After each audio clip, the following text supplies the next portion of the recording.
चलो अब next second वाला क्वेश्चन करते हैं, ठीक है। फर्स्ट वाला क्वेश्चन आराम से समझ में आ गया ना, किसी को कोई डाउट नहीं है, ठीक है। पता चला कैसे डालते हैं, कैसे आइटम्स ऐसे करते हैं, कैसे बैलेंसिंग करते हैं एंड कैसे ग्रॉस प्रॉफिट निकालते हैं, ठीक है। अभी हम क्या करेंगे, नेक्स्ट क्वेश्चन करेंगे, ठीक है। वो क्या करेंगे, अभी क्वेश्चन पढ़ना भी आप सीख लिया आराम से, ठीक है। देखिए क्या क्वेश्चन है यहाँ पे दिया है, from the following particulars mister Mohan. अच्छा देखिए, लास्ट क्वेश्चन जो भी किए थे हम किसके बुक में किए थे, राजीव एंड सन्स के बुक में। यहाँ पे किसके बुक में करेंगे, मिस्टर मोहन के बुक में, ठीक है। Mister Mohan for the year ending March 31, 2020 prepare the trading account. यहाँ पे भी क्या दिया है, ट्रेडिंग अकाउंट प्रिपेयर करने के लिए बोला है। वहाँ पे जो भी क्वेश्चन किए थे वहाँ पे थोड़ा कम आइटम था, ठीक है ना। यहाँ पे थोड़ा ज़्यादा आइटम है। सो ज़्यादा आइटम क्या क्या है, थोड़ा पहले से ही मैं पहले से आपको स्टेप बोल दिया हूँ। जब भी अकाउंट ऐसे करना, पहले क्वेश्चन देख लेना, एक एक आइटम को समझ लेना। अगर ये आइटम नेसेसरी है तो हम करेंगे, अगर नेसेसरी नहीं है तो नहीं करेंगे, ठीक है। सो देखिए एक एक आइटम में पढ़ लेता हूँ। यहाँ पे दिया है रॉयल्टी ऑन प्रोडक्शन। देखिए प्रोडक्शन के टाइम पे जो भी खर्चा होता है वो क्या होता है, डायरेक्ट एक्सपेंसेस होता है, ठीक है। सो रॉयल्टी ऑन प्रोडक्शन हो गया आपका क्या, direct expenses. Next opening stock, आपको पता है ट्रेडिंग अकाउंट का फर्स्ट आइटम है ओपनिंग स्टॉक, ठीक है। नेक्स्ट क्या है आपका, कैरेज ऑन सेल्स। देखिए यहाँ पे कैरेज है, ठीक है, किसके ऊपर है, ऑन सेल्स, मतलब सेल्स के ऊपर आपका खर्चा हो रहा है। सेल्स के ऊपर अगर खर्चा हो रहा है तो इनडायरेक्ट, परचेस के ऊपर अगर खर्चा हो रहा है तो डायरेक्ट। हमेशा ये देखिए ऐसे ऐसे छोटे छोटे चीज को याद रखना है ताकि आप आराम से ऐसे आइडेंटिफाई कर सकते हो कि डायरेक्ट एक्सपेंसेस क्या है, इनडायरेक्ट एक्सपेंसेस। जैसे कि मैं बोला all factory related expenses direct, all office related expenses indirect. वैसे यहाँ पे all purchase related expenses direct, all sales related expenses indirect, ठीक है। यहाँ पे देखिए कस्टम ड्यूटी, कस्टम ड्यूटी हम पढ़े थे जब डायरेक्ट एक्सपेंसेस का एग्जांपल देखे थे। कस्टम ड्यूटी के बारे में मैं बोल दिया था, जब हम क्या किसी दूसरे कंट्री से यहाँ पे लाते हैं तब कुछ पेमेंट करते हैं, ठीक है, उसको कस्टम ड्यूटी बोलते हैं। वो भी परचेस के टाइम पे होता है, तो ये भी क्या होगा, डायरेक्ट एक्सपेंसेस। नेक्स्ट क्या है आपका, फैक्ट्री मैनेजर सैलरी। देखिए आपको अगर यहाँ पे मैनेजर सैलरी सिर्फ दिया होता तो वो क्या नॉर्मली वो क्या होगा, हो जाता आपका इनडायरेक्ट, क्योंकि फैक्ट्री दिया है all factory related expenses direct expense, ठीक है। नेक्स्ट क्या आपका office rent, office related indirect, छोड़ दीजिए उसको। नेक्स्ट आपका डॉग ड्यूज, डॉग ड्यूज कहाँ पे होता है, पोर्ट में होता है, ये डायरेक्ट है। एग्जाम्पल अगर आप अच्छे से देखे होंगे तो ये वाला आपको कंफ्यूजन नहीं होगा, ठीक है। वो वाला आराम से मैं बोल दिया था कि डॉग ड्यूज, क्लियरिंग चार्जेस, ठीक है, कस्टम ड्यूटी, ये सब भी डायरेक्ट एक्सपेंसेस होते हैं। नेक्स्ट क्या आपका परचेजेस, मेन आइटम। यहाँ पे क्या क्या मेन आइटम होता है, opening stock, purchase, direct expense है। इसी तीन चीज को ही लेना है। डायरेक्ट एक्सपेंसेस एक तो नहीं होंगे, कितने सारे होंगे, इसलिए हम एक एक करके आइडेंटिफाई कर रहे हैं, ठीक है। नेक्स्ट देखिए आपका परचेजेस हो गया, फ्यूल गैस एंड वाटर, वो भी फैक्ट्री में काम में आता है, तो ये भी हो गया क्या आपका डायरेक्ट एक्सपेंसेस। नेक्स्ट है ऑक्ट्रॉय, डायरेक्ट एक्सपेंसेस। सेल्स कहाँ पे लिखेंगे, trading account credit side. Next है आपका क्या, फैक्ट्री रेंट, फैक्ट्री में आता है तो डायरेक्ट एक्सपेंसेस। नेक्स्ट है आपका office insurance, all office related expenses indirect, तो इसको नहीं लेंगे, ठीक है। नेक्स्ट आपका productive wages, productive means production के टाइम पे, प्रोडक्शन कहाँ पे होता है, फैक्ट्री में होता है, तो ये भी हो गया क्या, डायरेक्ट एक्सपेंसेस। नेक्स्ट आपका फैक्ट्री इंश्योरेंस, सो फैक्ट्री इंश्योरेंस भी क्या डायरेक्ट, अगर नॉर्मल इंश्योरेंस दिया होता तो इनडायरेक्ट, अगर फैक्ट्री सामने लग गया, अगर आपका, आप हमेशा याद रख लीजिए, अगर प्रीफिक्स सामने से जो भी अगर फैक्ट्री लगा होगा तो वो डायरेक्ट हो जाएगा। रेंट हो, इंश्योरेंस हो, ठीक है, मैनेजर सैलरी हो, अगर नॉर्मल रेंट होगा, नॉर्मल इंश्योरेंस होगा तो वो इनडायरेक्ट, अगर फैक्ट्री लग जाएगा तो डायरेक्ट एक्सपेंसेस, ठीक है। नेक्स्ट देख लीजिए यहाँ पे आपका है कैरेज एंड फ्रेट। नॉर्मल अगर कैरेज एंड फ्रेट कुछ भी नहीं दिया है इनवर्ड और आउटवर्ड, तो हमेशा याद रखिए, उसको एज्यूम कीजिए कि ये इनवर्ड है, तो ये भी हो गया आपका direct expenses. Salary of foreman, foreman कहाँ पे काम करता है, फैक्ट्री में, ठीक है, तो उसको जो भी सैलरी मिलेगा वो हो जाएगा आपका डायरेक्ट एक्सपेंसेस। नेक्स्ट है कि आपका क्लियरिंग चार्जेस, मैं ऑलरेडी बोल चुका हूँ, क्लियरिंग चार्जेस कहाँ पे होता है, पोर्ट में होता है, तो वो जहाँ भी है जो भी है वो क्या होगा, डायरेक्ट एक्सपेंसेस। हो गया शायद आपका आइटम, सारा आइटम समझ में आ गया। तो अभी हम बढ़ेंगे क्या, एग्जाम के हमारा जो भी क्वेश्चन है कैसे सॉल्व करेंगे, ठीक है। एक एक आइटम को अच्छे से प्लेस करेंगे, उसको बैलेंसिंग करेंगे, सिर्फ इतना ही आपको आराम से आ जाएगा आपका ग्रॉस प्रॉफिट या ग्रॉस लॉस, कुछ भी प्रॉब्लम नहीं है। देखिए ट्रेडिंग अकाउंट सबसे इजी अकाउंट है। आपको क्या करना है, जो भी आइटम्स है उसको पहले आइडेंटिफाई करना है, उसके बाद, ठीक है, उसके बाद एक एक करके प्लेसमेंट करना है और बाकी बैलेंसिंग कर देना है, ठीक है। देखिए ऑलरेडी मैं फॉर्मेट ड्रॉ कर दिया हूं। लास्ट में हम राजीव एंड सन्स का किए थे, इस टाइम हम किसके बुक में कर रहे हैं, इस टाइम हम किसके बुक में कर रहे हैं, मिस्टर मोहन के बुक में। सो लिख देना in the books of mister Mohan, ठीक है। Trading account for the year ended 31 March 2020। एक एक आइटम देखो, royalty on production, direct expenses. देखिए जब भी आप आइटम लिख रहे हो, हमें पता है कि डायरेक्ट एक्सपेंसेस डायरेक्ट कौन से साइड, डेबिट साइड लिखना है। पहले आप क्या करना, 2-3 लाइन ऐसे छोड़ देना अगर ना आए तो, ठीक है। पहले का लाइन है आपका ओपनिंग स्टॉक का, नेक्स्ट का लाइन है आपका परचेजेस का, उसके बाद आपका ऑर्डर के हिसाब से आ जाएगा क्या, डायरेक्ट एक्सपेंसेस। सो यहाँ पे मैं 2-3 लाइन छोड़ देता हूँ, जब आएगा मैं डाल दूंगा, ठीक है। पहले आ जाएगा आपका क्या आइटम, क्या है, to royalty on production, to royalty on production, कितना है, 9000। नेक्स्ट क्या है, ओपनिंग स्टॉक है। देखिए ओपनिंग स्टॉक फर्स्ट में लिख देंगे to opening stock 6 lakh.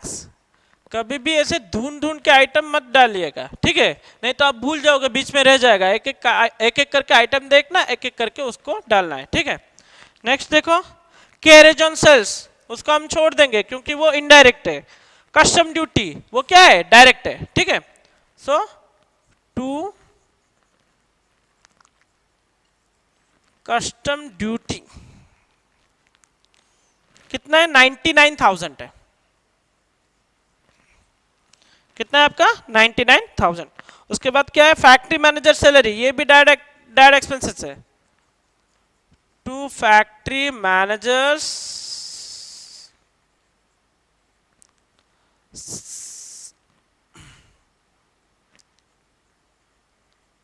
Salary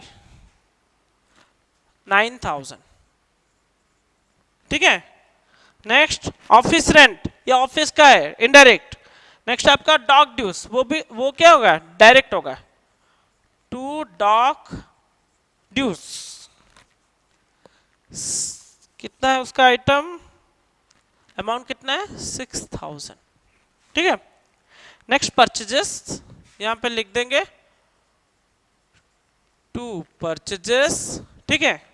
अच्छा आया था क्या, कहीं पे देख लीजिए एक बार, कुछ रिटर्न है क्या, रिटर्न अगर होगा तो वो अंदर रख के माइनस करेंगे। यहाँ पे देखिए पूरा आइटम हम देख लिए हैं, कोई भी रिटर्न नहीं था, तो ये क्या नेट परचेजेस है, डायरेक्ट बाहर लिख लीजिए, ठीक है।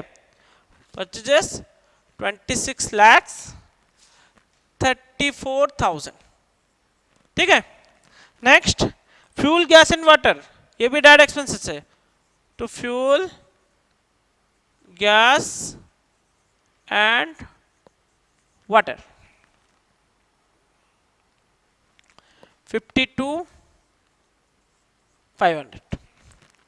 नेक्स्ट क्या है, ऑक्ट्रॉय, लिखिए टू ऑक्ट्रॉय 7,500।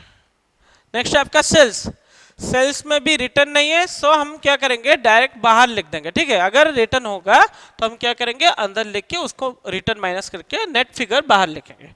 सो सेल्स का कितना, 48,75,000, वाह। उसके बाद क्या, ऑफिस इंश्योरेंस, ऑफिस का क्या, इनडायरेक्ट है, छोड़ दीजिए उसे। प्रोडक्टिव वेजेस, देखिए यहाँ पे थोड़ा मेरा जगह बच गया है, ठीक है, क्योंकि मैं बोला था ओपनिंग स्टॉक और परचेजेस की लाइन के लिए मैं छोड़ा था, ठीक है। तो मैं यहाँ पे लिख देता हूं to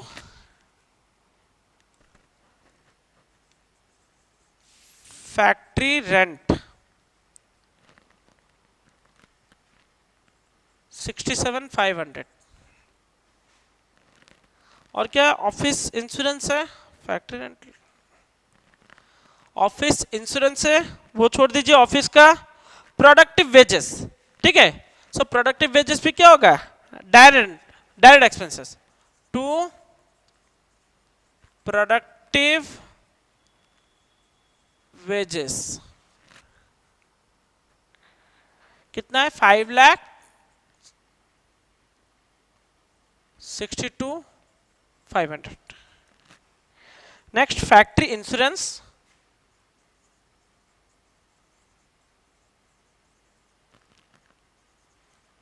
insurance 6,000, carriage and freight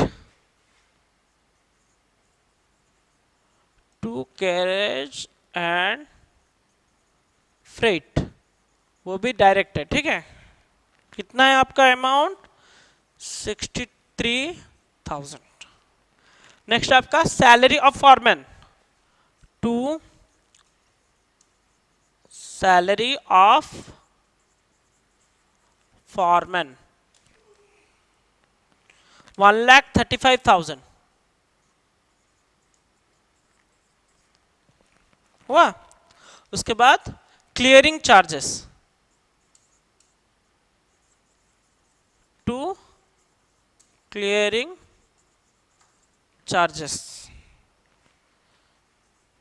7,500, ठीक है। आपका हो गया पूरा, ठीक है। जो जो भी डाटा था हम लिख लिए पूरा। एक तो हो गया आपका ओपनिंग स्टॉक, नेक्स्ट है आपका परचेजेस, डायरेक्ट एक्सपेंसेस, सेल्स। मैं क्या बोला था लास्ट क्वेश्चन में कि क्लोजिंग स्टॉक हमेशा अलग में दिया होगा, ठीक है। लास्ट में दिया है, देखिए यहाँ पे क्वेश्चन में यहाँ पे दिया है क्या, क्लोजिंग स्टॉक लास्ट में दिया होगा, value of closing stock on 31 March 2020 was ₹6 lakh. So हमें क्या करना है, क्लोजिंग स्टॉक हम कहाँ पे डालते हैं, क्रेडिट साइड में बाय क्लोजिंग स्टॉक, ठीक है 52,500। देखिए क्योंकि आप स्टार्टिंग में हो तो आप एक ऐसे खुद ब खुद ऐसे स्टेप बना लीजिए।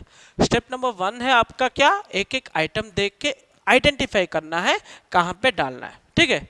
सेकेंड स्टेप आपको क्या, जो जो भी आइडेंटिफाई किए हो उसके ऑर्डर के हिसाब से फर्स्ट ऑपनिंग स्टॉक, परचेजेस, उसके बाद direct expenses, all sales, closing stock.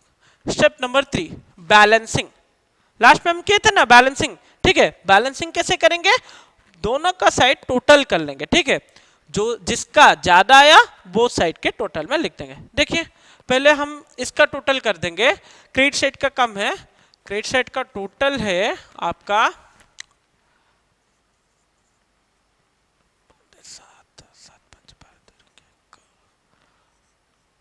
कितना आ रहा है आपका 49,27,500, ठीक है। नेक्स्ट है आपका डेबिट साइड का,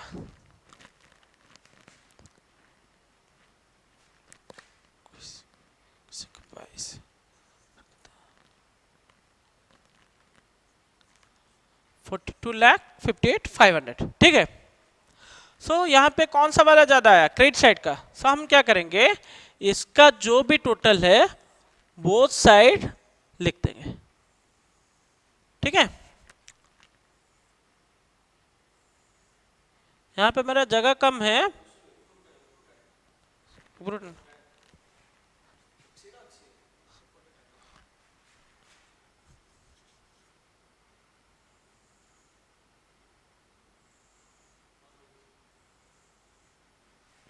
ठीक है। सो कौन सा वाला ज्यादा है, ये वाला। सो लिख देंगे 49 लाख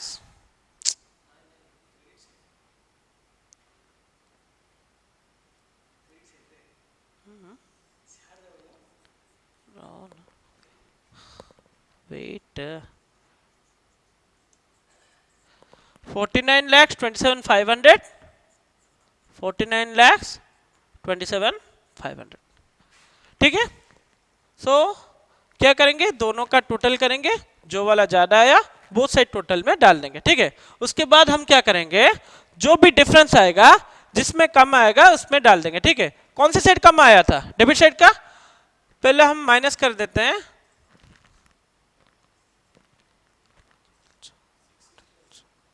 ठीक है, 6,69,000 कितना आया, 6,69,000, यहाँ पे डाल देंगे 6,69,000, ठीक है। क्या हो जाएगा ये, टू कैसे लिखेंगे, to P and L account, ठीक है, ग्रॉस प्रॉफिट कैरिड डाउन। कैसे लिखोगे, to P and L account लिखोगे, ग्रॉस प्रॉफिट कैरिड डाउन, क्योंकि ये वाला ग्रॉस प्रॉफिट है, उसको कैरी करके किस में लेके जाएंगे, पी एंड एल अकाउंट में। समझ में आया, पता चला, आराम से देख लीजिए कैसे हुआ है।